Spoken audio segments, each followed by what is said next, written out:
এমন একটি ট্রেন যে ট্রেনের যাত্রার শেষ পরিণতি মৃত্যু, অথবা এক রাতেই একই সময়ে একটি ক্লাসরুমের সবগুলো বাচ্চা গায়েব।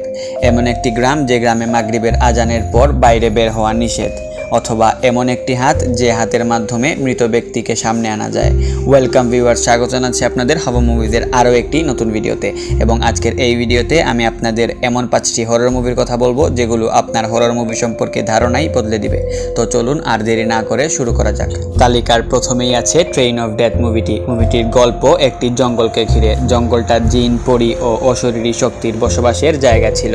সেই জঙ্গলের গাছ কেটে শহরের কিছু অসাধু ব্যবসায়ী তাদের স্বার্থ হাসিল করার জন্য রেললাইন নির্মাণ করে।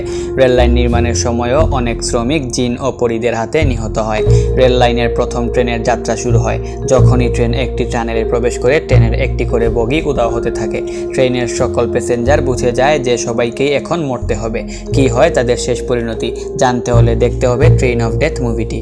তালিকার 2 নম্বরে আছে ওয়েপন্স মুভিটি।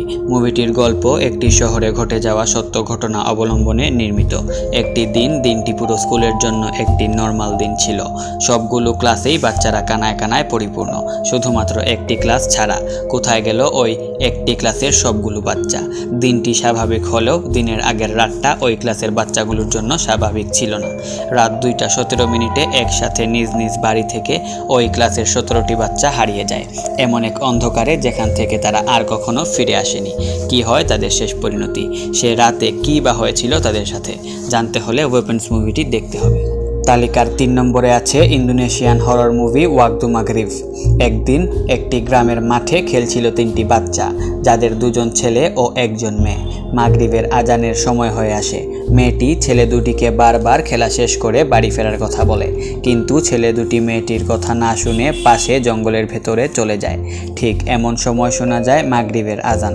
কোনো এক অদৃশ্য শক্তি মেয়েটিকে টেনে জঙ্গলের ভেতরে নিয়ে যায় এবং মাটির নিচে পুঁতে ফেলে। একটি ছেলে তার হাত হারায় এবং অন্য ছেলেটি নিখোঁজ হয়ে যায়।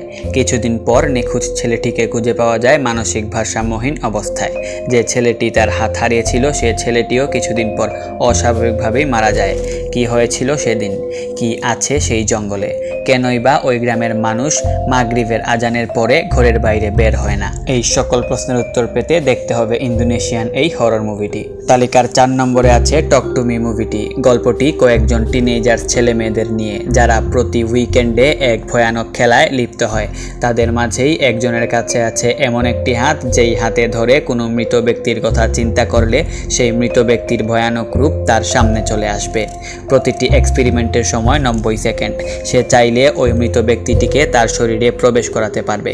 এই বাচ্চাদের কাছে একটা সময় এই ভয়ানক খেলাটা নেশার মতো হয়ে যায় এবং একটি মেয়ে এই ভয়ানক মৃত্যু খেলায় মারাত্মকভাবে এডিক্টেড হয়ে যায়। কি হয় তার শেষ পরিণতি জানতে হলে দেখতে হবে টক টু মি মুভিটি। তালিকার 5 নম্বরে আছে দি মাঙ্কি মুভিটি। গল্পটা 2টি যমজ ভাইয়ের, একজনের নাম বিল আর একজনের নাম হাল। তারা একদিন বাড়িতে তাদের বাবার একটি লাকিজে একটা চাবিওয়ালা বানর খেলনা খুঁজে পায়। স্বাভাবিকভাবেই তারা তখন সেই খেলনা দিয়ে খেলতে থাকে। বানরটি যতবার বাজনা বাজায় ততবারই একজন করে মানুষ মারা যায়। ব্যাপারটা তারা যখন বুঝতে পারে তখন তারা বানরটির চাবি আর না ঘোরানোর সিদ্ধান্ত নেয়। তাদের মধ্যে এক ভাই, যার নাম হচ্ছে হাল, সে বিলের প্রতি অনেক বেশি বিরক্ত ছিল। তাই সে বিলকে মারার কথা চিন্তা করে বানরের চাবি ঘোরায়। তবে এখানে একটা বিষয় আছে। এমন না যে কেউ যদি কারো কথা চিন্তা করে বানরটির চাবি ঘোরায় তাহলে সেই মানুষ মারা যাবে। কে মারা যাবে সেটা সম্পূর্ণ বানরের ইচ্ছা। তাই হাল যদিও তার ভাই বিলকে মারার জন্য বানরের চাবি ঘুরিয়েছিল, কিন্তু মারা যায় তার মা। এই ঘটনা জানার পর বিলের মনে প্রতিশোধের আগুন জ্বলতে থাকে। সে প্রতিশোধের আগুন এতটাই ভয়ানক রূপ ধারণ করে যে পুরো মুভি দেখার সময় আপনি একবারের জন্য চোখ ফেরাতে পারবেন না। তো এই ছিল আমাদের আজকের ভিডিও। এরকম সব মুভি রিলেটেড কন্টেন্ট পেতে অবশ্যই হাওয়া মুভিজ চ্যানেলটিকে সাবস্ক্রাইব করে রাখুন। ধন্যবাদ।